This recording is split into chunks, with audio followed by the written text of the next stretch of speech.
I'd just like to say thank you for recreating that plaque for Haverhill. For whatever reason, they didn't have one. That's wild. But anyway, thanks for doing that. Yes. And preserving that heritage. I think that's great. Thank you. Anyone else? Okay, we'll move to our comments and communications section. Does anyone wish to address the board this evening?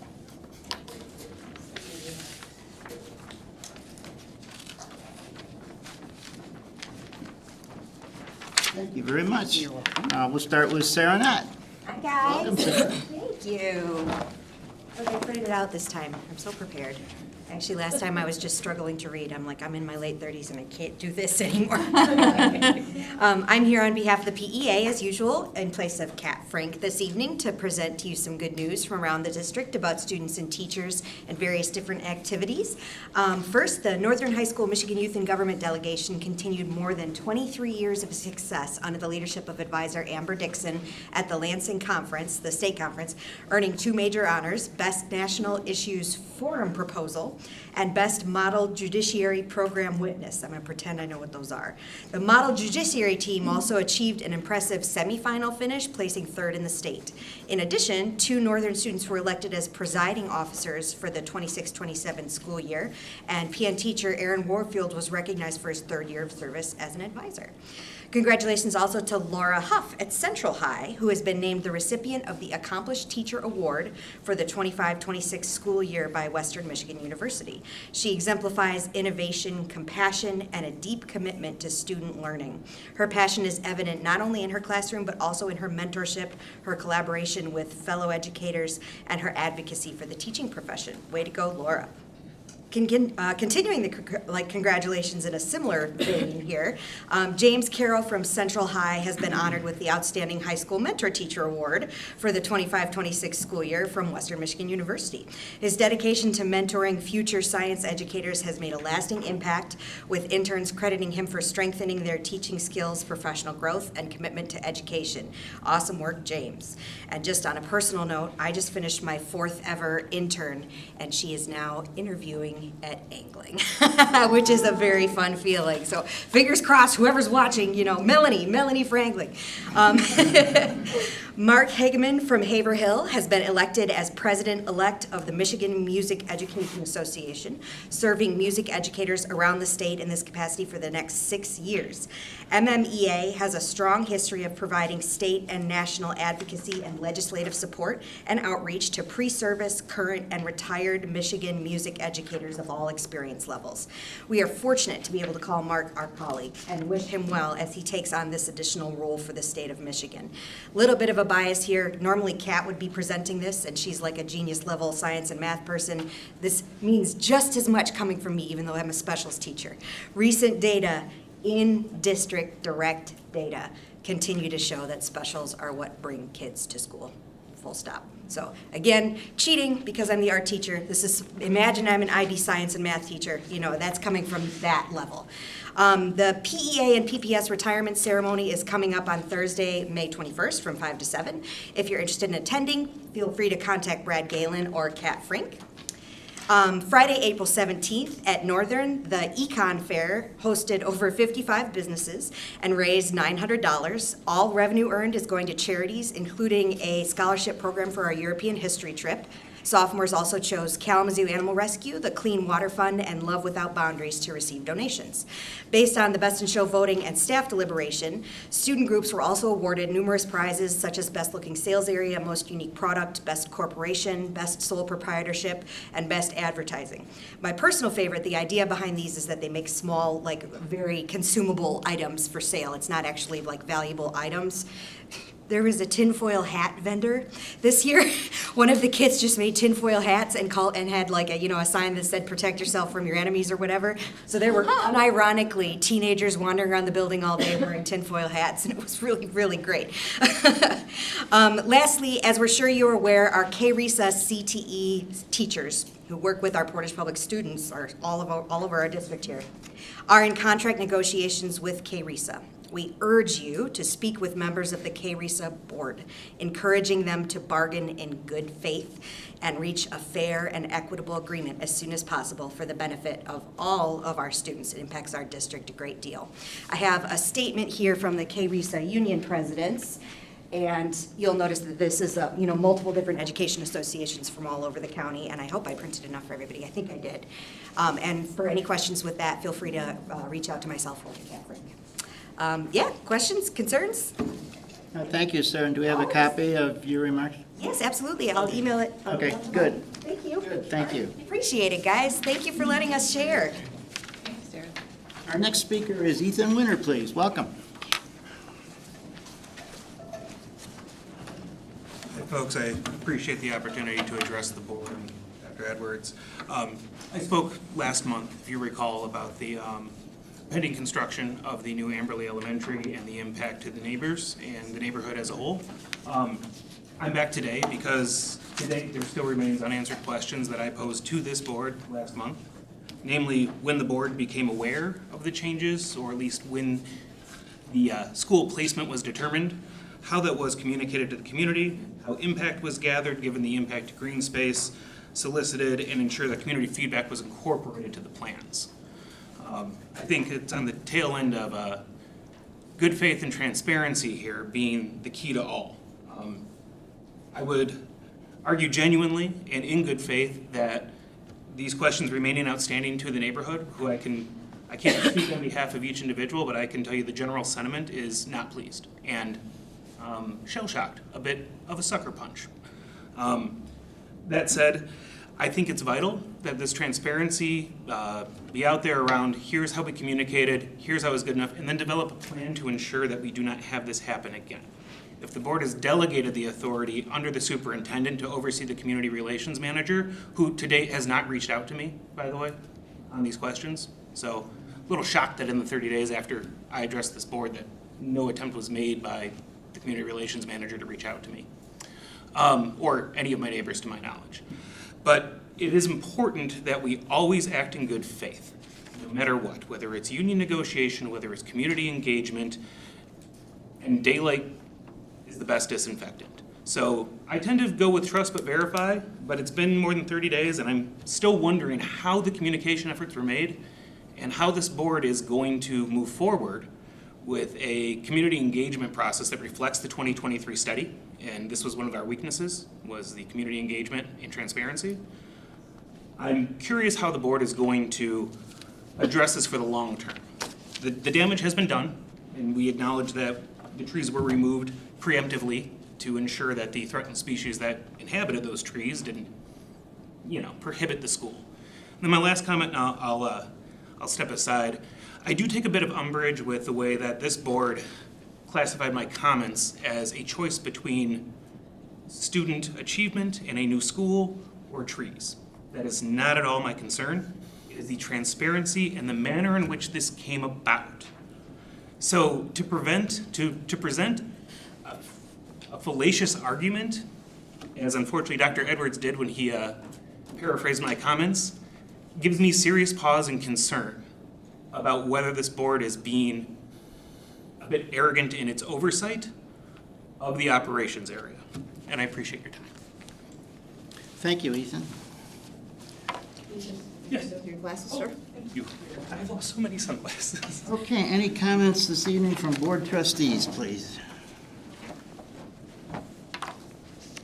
Well, the IB ceremony at Central High yesterday was really great. It was great to see all those kids up there talking about their teachers, and very impressive that there were quite a few teachers that were identified over and over and over again as impactful to these kids. That was really special, and we've seen that before, but this time it just seemed like more than ever. Some of them were probably up there 10 or 12 times. So amazing. Also interesting that I counted them up, and I think there were 15 students going to U of M and 9 going to MSU. So it was a big concentration to those schools, and mostly all the schools they were going to were pretty much nearby. So that was really cool. Thanks, Jerry.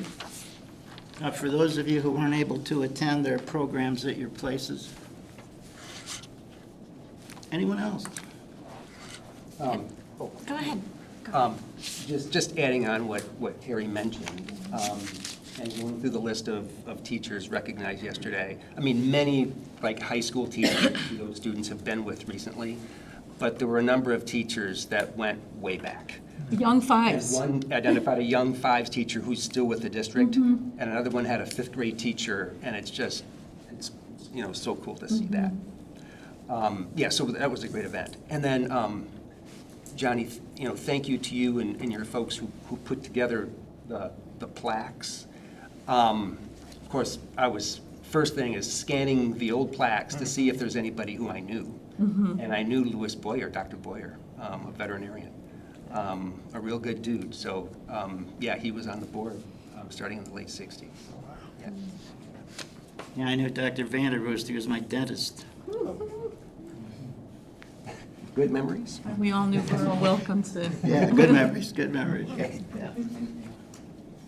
I had the privilege of attending band awards at Portage Central this year, and it just reminded me of the importance of the fine arts for our students. And plans were discussed for next year, which is exciting to hear, and I'm looking forward not just to their program, but to all the programs that we get to see next year. Thanks, Kimberly. Anyone else? Well, Randy, I'll chime in with one more thing that I just remembered, but there will be 3 people at the dais attending a policy governance conference Yes. Later this week. So my colleague here, so Very proud of you 3. we'll have a full report Yes. for the rest of the board. Yes, very good. I just wanted to go back to what Sarah Knott mentioned. The 40th Annual K-RESA Outstanding Achievement Awards were this past Thursday at the Radisson. There were 93 graduating seniors from CTE programs that were awarded almost $90,000 in scholarships. 22 of those 93 seniors are from Portage Public Schools. And it's interesting that 6 of those seniors are, their next step in life is the world of work, and 16 are going on to college, and 4 of them are going to be teachers. And I just wanted to list the various CTE programs that they participated in. Mechatronics, Robotics and Automation, Educator Academy, Cosmetology and Barbering, Marketing, Accounting, Plumbing, Welding, Engineering and Wood Technology, which is Jeff Wykrant's class at Portage Northern, Patient Care Technology, Criminal Justice and Public Safety, Advanced Visual Arts, Heavy Equipment Maintenance, and Work-Based Learning. So it's just really outstanding that Portage students have the opportunity to participate in these programs. And the one student was highlighted that always thought she wanted to be a chef. So she enrolled in the culinary program and decided that's the last thing she wanted to be. She decided she wants that to be her hobby, and there was just discussion that, wow, what a great way to find that out, before you invest money and Absolutely. time in a program. So anyway, in our next retreat, right now we have 2 items on the agenda, 1.1 and operations policies 5112 for entrance age, and 5410, promotion, retention, and placement. So if anybody would like anything added to that agenda, let me know. And with that, I have one more thing I forgot. Yes. I had a copy of this article from The Atlantic, put at everyone's spot, that is about expectations and academic achievement. And I just found it interesting and thought it might be worth looking at before our next meeting, because we'll be talking about those things again. thanks, Terry. Anyone else? Okay, we'll move to the consent agenda. We have 4 items this evening. The first is the approval of the minutes from the April 13th, 2026 special meeting and the regular business meeting. Second is that we approve the purchase of 66 Smart RX interactive flat panels from Forte Incorporated for $372,930 for Lake Center, 12th Street, and Woodland Elementary School. The funding will come from the 2025 bond fund, the third series from the 2021 vote. The next item is that we approve the purchase of Lightspeed instructional audio systems from Lightspeed Technologies in the amount of $149,240, the funds for which will come from the 2025 bond fund, the third series from the 2021 vote. And finally, that the Board of Education approve the policy revisions as presented for policies 1410, staff ethics, 2370.01, online blended learning, 2417, comprehensive school health education, 2418, sex education, 3120.09, volunteers, 4120.09, volunteers, 8120.09, volunteers, 4210, staff ethics, 5336, care of students with diabetes, 6325, procurement, 8402, emergency operations, and 8655, specialized transportation for students with IEPs. As you recall, those last three were discussed and presented to us at our last meeting. Are there any exceptions to the consent agenda as provided here? Hearing none, the consent agenda is approved, and we'll move to our next agenda item, which is Board Education. We have two monitoring reports. The first one is monitoring report 1.4. Thank you, President Van Antwerp. Monitoring report 1.4 talks about students having knowledge and skills necessary to succeed at post-secondary institutions without remediation and having the employability skills to obtain meaningful employment. First area I want to lift up is our students as they graduate from Portage Public Schools. How quickly do they enter into a post-secondary institution within their first 6 months of graduation? So on the bottom of page 62, you will see that if we were to calculate the previous three graduating classes between the class of 2022 and 2024, 74% of our high school graduates are enrolled into a post-secondary institution within the first 6 months. The state average within the first 6 months is 55%. So in terms of our students' enrollment in post-secondary institutions, that's a 19% gap or improvement or better or difference between us and the state. The top of page 63 is talking about enrollment in college within the first 24 months. And when we look at this enrollment, while the class of 2023 data is not yet available for those 2 years, we did see in the first 12 months, we've risen to 75% of our students being enrolled in a post-secondary institution within 12 months. A little further down the line, a couple paragraphs, we'll talk about credits earned, and the magic number in this state is 24 credits earned, which is basically what you would need to become a sophomore at most universities. And looking at our credits earned, you'll see that our data is 13% greater than the state average in our first year of college, which is also a good indicator for us. And then moving down a little further is about remediation. In my summary, you'll see that remediation for the class of 2022 compared to 2023, it was at 16% taking a remedial class for the class of 2022, and that dropped to 12% for the class of 2023. We do not have that data for class of 24 and 2025. And then moving on to graduation rates, when we look at our 4-year graduation rate for the class of 25, school year 24-25, that was 96.38%, and our 5-year graduation rate was 98.4%. At the same time, our 5-year dropout rate was 1.6%, and that still remains below the state average of 9.75%. And then the last two areas I want to talk about is our career technical education, which Randy lifted up moments ago. Essentially, 43% of our 11th and 12th graders participate in at least one CTE class. And then also each year, our juniors have to take M-STEP or SAT, and one part of that is a readiness certificate that's offered by ACT. And for the class of 25-26, who's going to be graduating now, last school year, as they were juniors, 93% of those students received a career readiness certificate.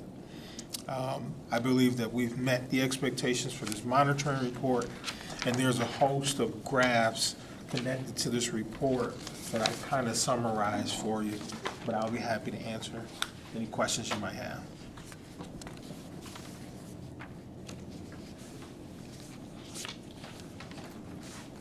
Well, I'm curious on page 68, where it describes the percent of college enrolled graduates taking a remedial class, and it tracks math, reading, writing, science, and any remedial class, the graph on the bottom of the page. Okay. Page And 58. it's great, there's, decreases, but we're the same in math, right? So I'm wondering how our math teachers are thinking about what that means. Yeah, I get it, because ultimately, what we want is no students to take a remedial course. And obviously, in most universities, a remedial course would not count towards their graduation. So that's the downside. The other side of that is our Michigan Merit curriculum requires all of the students to take 4 credits of high school mathematics. And oftentimes, those same students who don't meet the bar for math proficiency by 11th grade could fall into this cohort. Now, I'm generalizing a little bit. And ultimately, what we found is those students who are able to get algebra in middle school and go on from geometry to potentially calculus tend to do better on the SAT in 11th grade and tend not to need remedial courses in college. So I think it's a piece that we have to continuously work on. But for us, I think it starts on helping to better prepare our middle school students for algebra, and then the snowball effect of potentially not taking algebra in 8th grade. Could also, though, I know math is up for review right Yes. now, so curriculum choices could be crucial in this Absolutely. too. Absolutely. We're in the midst of a math pilot now, which will go into next school year. And so we believe that a new curriculum will help strengthen the work we're doing with mathematics as well. And so as a mathematician myself, everybody doesn't grasp those concepts as easy as some other things. But I think it's a work in progress, that we still have a ways to go with mathematics. But I think we have some good people and good things going in the right direction to help with remediation for post-secondary. I wondered if, specifically if the teachers had ideas about how to do remediation with where they are right now. What is that going to require? Yeah, I don't know that answer, and I can get with our curriculum team and get back with you on the specifications of that question. So I don't know that specific answer, but I do know we offer a variety of supports for our students. Ideally, in our high schools, some of the work that they do in seminar could be another way of doing it. Obviously, Portage Northern has a different room for some of their interventions. But what we know and understand is that giving students access to the rigor helps tremendously. So it's kind of a fine balance of preparing kids for their standards in their current class and understanding that we want them to be successful in higher education as well. Well, it's good to know that we're going to be working on algebra in the middle school, and I think that will help a lot, our experiences with math teachers. Because some are ready and some are not, and Correct. it's hard to move the whole class when everybody's not on the same page. That is correct. So, thank you for that. Yeah. Okay. The observation I was going to make is, in 1.4, we don't have comparator schools in here. And, part of that might be because some of the stuff just doesn't have the data. but I'm trying to remember why we don't. And I think I have a theory. At one point, we had our comparator schools kind of standard buried in 1.1. But then we pulled it out and put it on the top of all the ones, 1.1 through 1.5. So it would apply to this. And I think this template was developed before we did that. I mean, I would encourage, to the extent possible, to have some comparative data in here. And I know we're looking at changing what those schools are. So, so this question may be a month or two premature on that. Well, and schools, the districts too. Yeah, yep. Yeah, all legitimate points. I'm just trying to encourage, more of an apples to apples. We're always going to be favorable to the state averages, and anyway, that's you guys knew I was probably going to say this. I mean, this is kind of my thing. But yeah, just trying to get some of the comparative district data in there when we can. And am I correct that we don't get data on students that go out of state? That's accurate, correct. So any student who chooses to go to any post-secondary institution out of state, the state of Michigan has no way to track that. So we don't know. Yeah, so potentially the number could be higher if we were able to capture that. So I love college and university, a little too much apparently. That's okay. Those who know me, I'm in grad school again. Not everybody we know is cut out for college and university, and so saying that we have 75% who are being successful in there is an extraordinary number. I really like seeing that. I also know that we have students that are doing programs like early middle college with the trades that gives them the opportunity to have a very good employment immediately out of high school. Is there anything we are doing to recognize how many of that 25% that's remaining that's not completing college are graduating with a work-ready degree such as early middle college, where they can step into a career immediately? Yeah. So I believe, and I can check, I believe if they earn a credential through KVCC in early middle college, the state captures that for us. Mm-hmm. What we don't capture is those who may go straight into the workplace at a livable wage job that's not captured as a post-secondary institution. Okay. So that's kind of just a tricky window for us. It really is. Because there's not really a metric or a way for the state to track that. Ultimately, the state does a good job as best they can with, I don't know, maybe close to 100,000 graduates a year going out to different choices. So we do recognize and honor, obviously, our early middle college students, and I think there was a recognition last week or coming up as well.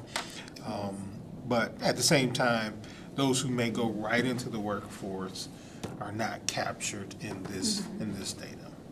Yeah, that it would be incredible if we could figure out a way to do that.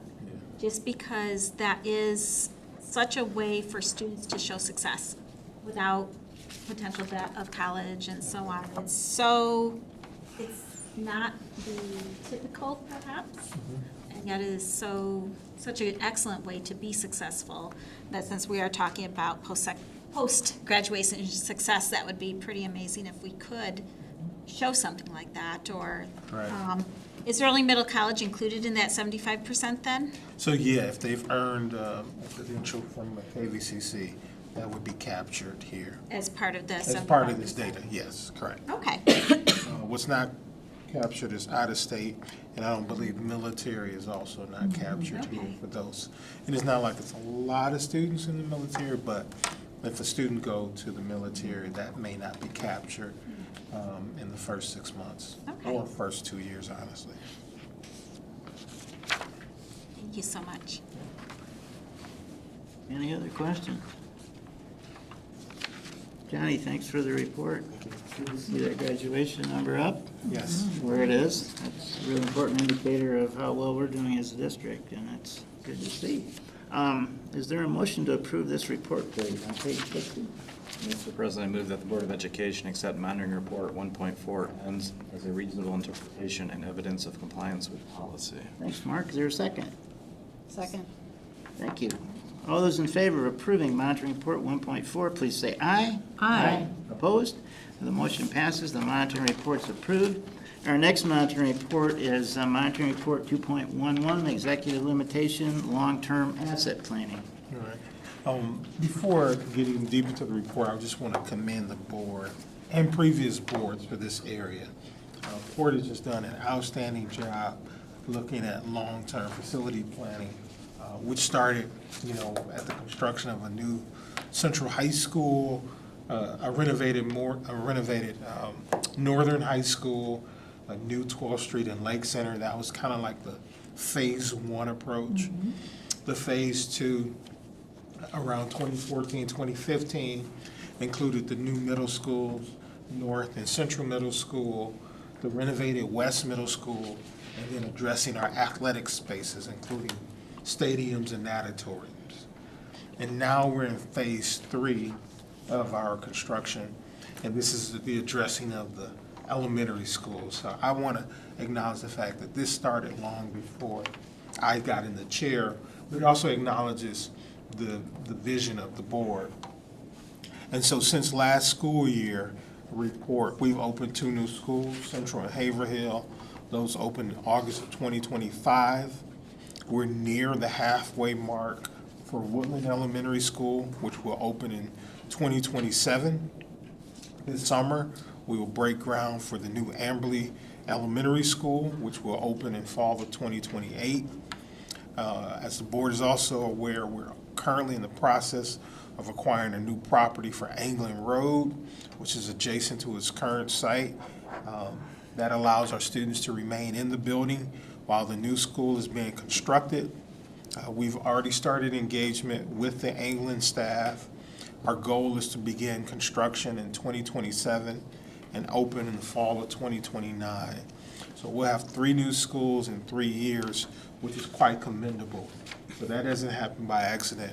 It has to be in terms of long-range asset planning. In addition to that, we'll be addressing solutions for Morris Bridge renovation, Community High, and the Early Childhood Center. Moving over to our Building and Site Sinking Fund, as the board is aware, we have a $500,000 with our Building and Site Sinking Fund, which the community has supported overwhelmingly for 5 or 6 decades. Most recently, we completed a lighting improvement project at Lake Center, which brings their lighting up to where the new schools are. The boiler has been replaced at PCEC. As the board knows, we're interested in demoing that building, but it did need a new boiler. And then we also did a roof repair at PCEC. So this element of our work was being able to be paid for out of Building and Site Sinking Fund, which relieves our bond dollars and our general fund. Moving into next school year, we are replicating what was done at Lake Center, and it'll be done at 12th Street Elementary School. I believe the board has already approved that. Tennis courts at the 2 high schools as well. Generator at West Middle School. Later you'll hear a little bit about an outdoor marquee for 12th Street. That will look similar to our new elementary schools. We're looking at resurfacing stairs at Central High School, and then the purchase of the property at Anglin Road. In addition to that, for passing the 2021 bond in 2025, we passed a $132.4 million bond without increasing our debt millage. And to be able to pass $308 million worth of bonds over the last 4 years is quite commendable. So that concludes my report. There's a little bit more information there, but I'll be happy to answer any questions that you might have about long-term asset planning.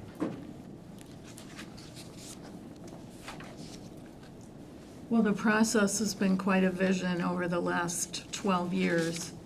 And some of us have been here to see the whole thing unfold, and it's just been really quite amazing to watch it all happen and get the community behind it and have people like yourself who can lead us through the process. It's really exciting and a great step forward for us. So thank you for what you've done, but thanks to the community too, because they've supported it all the way. That's for sure. Any other comments, questions on 2.11? Yeah, Terry's comments kind of gets me thinking back, and this is prior to my time on the board, but, I mean, we had failed millages. You know, if you go back 2.5 decades, we had failed millages. Well, the key though was, back then, just a bunch of smart people sat down in a room and came up with an idea and pushed it forward. And in 2014, we engaged the entire community in the discussions about what we needed, what we wanted, what they wanted, and then replicated that when we came around another time. So the engagement of those people and the conversations back and forth, I think, made a big difference in what was happening. The first time around when the millage failed, you know, half the city was getting something big and the other half was getting nothing. Yeah. So you gotta make everybody happy. Yeah. Well, and the community was clear, high school's first, middle school's Yes, athletic yes, facilities yes. second, elementary's last, so, yes. Any other comments, questions? Okay, there's a motion, please, to approve this monitoring report on page 74, please. Mr. President, I move that the Board of Education accept monitoring report 2.11, long-term asset planning as a reasonable interpretation and evidence of compliance with policy. Thank you, Mary Lou. Is there a second? Second. Thank you. All those in favor of approving the monitoring report, please say aye. Aye. Opposed? The monitoring report passes. And now we have a couple of action items this evening. The first one is the Amberley Bond Project, the structural package. Good evening, Board. Yes, I've got 2 items for you tonight. The first one is bid package 3 for Amberley. As I previously mentioned, we broke Amberley out into 4 packages to bid to contractors in order to keep the project moving schedule and then also allow contractors to get going on their submittals and get items ordered. So this one today is for the structural steel portion of Amberley. On that one, we had 3 bidders, and FCC Construction was our lowest qualified bidder at $1,140,000 even.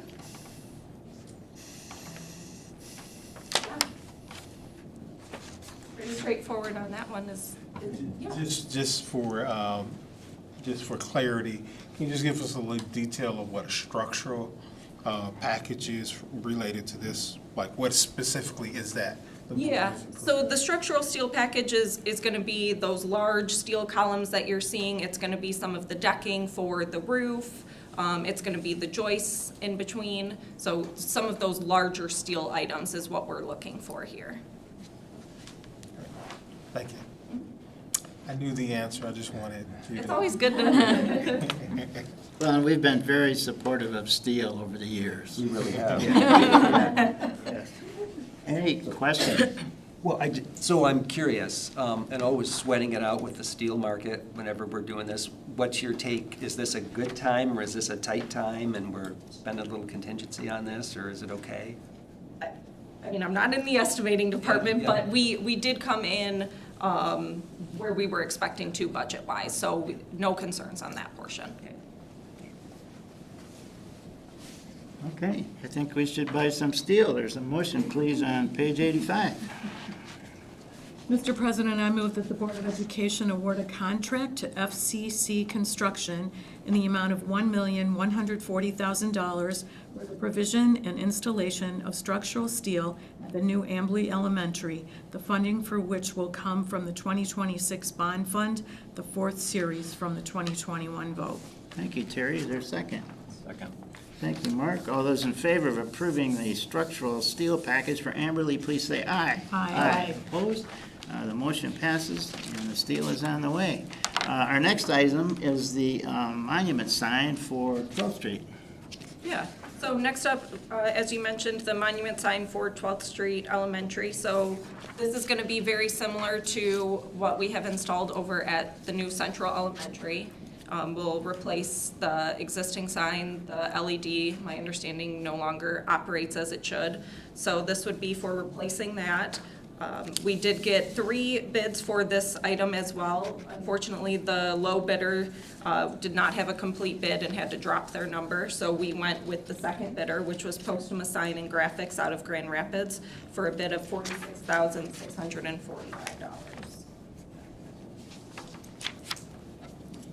Any questions on that one? And this sign identifies the school. It's not a message board. Nope, it just identifies the school itself. Okay. It just amazes me how much they cost. And yet, obviously, all 3 bids were pretty similar, and that's how much they cost. There, you look at it and it's just a sign, but there's lots of bits and pieces that go into it, you know, the concrete for the bottom, the masonry, you know, that builds it up, the sign itself. There's a lot of little bits and pieces there. It is what it is. Any other questions, comments? Okay, there's a motion to approve this on page 88, please.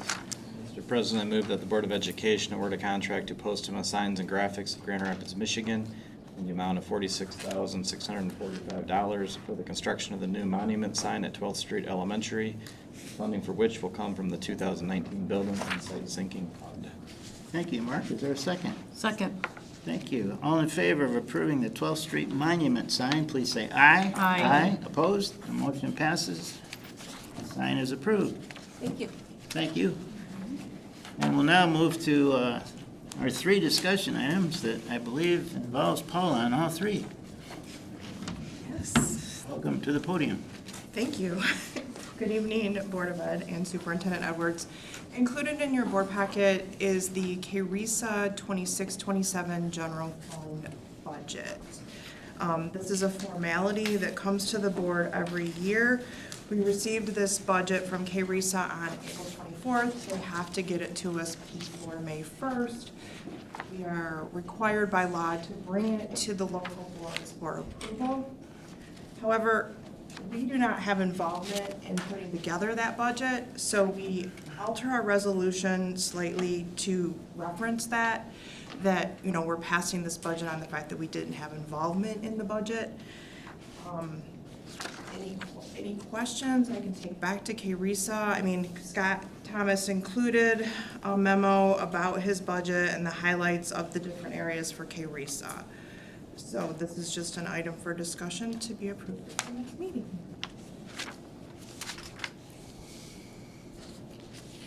Yeah, it's a weird artifact of state law, but at least it helps with transparency, and then, you know, if anything, if you would have seen a red flag, we could have, as a board, taken action on that, so just appreciate it. 22 years now. Yep. So. But a summary that they provide makes it pretty easy to understand, and there's nothing wild or crazy in it, so, yeah. Okay, thanks, Paula. We'll go to our next item, which is the Chartwell contract renewal. This is another formality. Michigan Department of Ed requires us to bring our contract for food services to the board on an annual basis for approval, once MDE approves us to move forward with approving the contract. Last year was our first year of the 5-year contract that was brought to the board, and now we're going into year 2 of that 5-year contract. And the memo included in your packet highlights the major changes of what will occur between Portage Public Schools and Chartwell as far as contract changes. And then we also included some highlights of what happened with our food service department, compliments of Susan.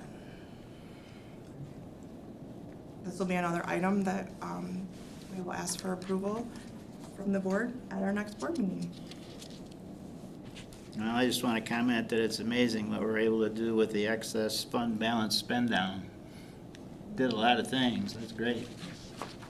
Susan's been very busy. Yes, as usual. Thank you. Now we're at the third discussion item, the commercial credit card resolution. I asked Sammy to join me on this one because she had a lot of involvement in regards to this process. Tonight, we're bringing to the board a resolution to approve Huntington Bank as our new credit card vendor. Just a little bit of back history as to why we are at the spot that we are today. We've been with the MSBO program for several years, and MSBO recently went out for bid to get a new credit card vendor, and they selected a new vendor, and that was US Bank. So Sammy and I decided to just look around to see what else we could find, and the district does bank with Huntington Bank, and Huntington gave us a lot of perks to come to them with our purchasing, to come with them to use them as a purchasing card vendor. And I would, you want to add anything? No, we've been super happy with Huntington over the past several years that we've been with them.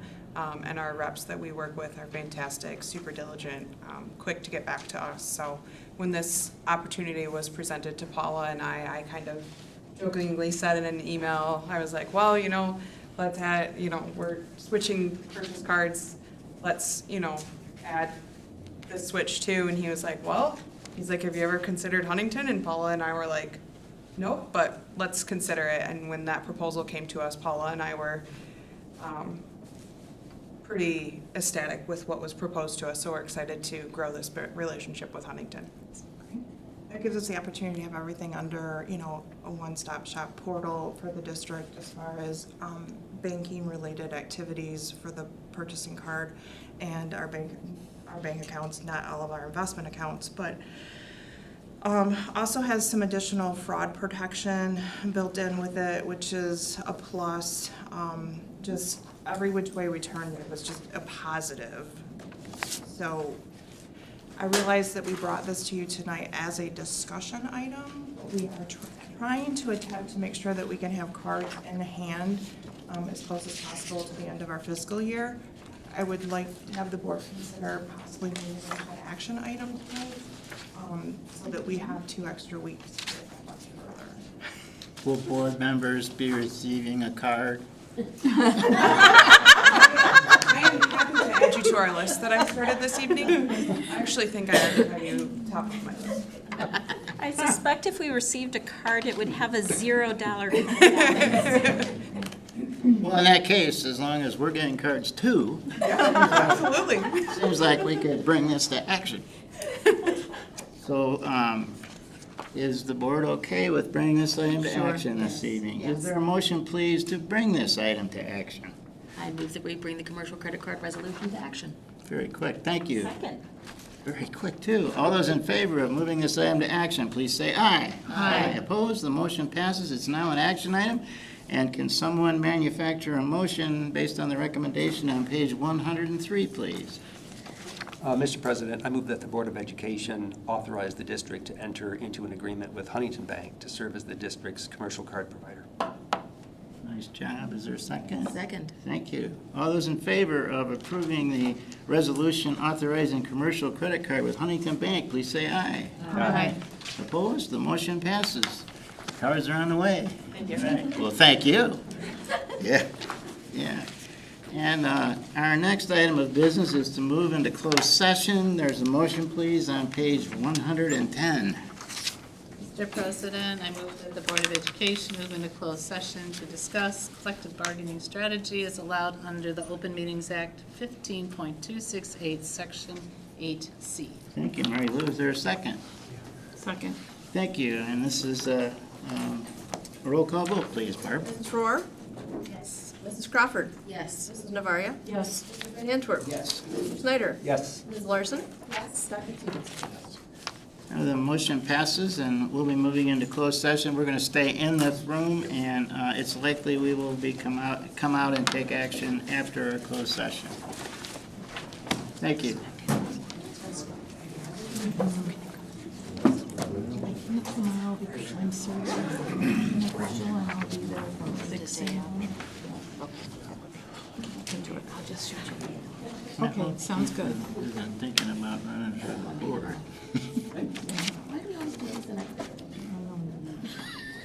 6 a.m. is like.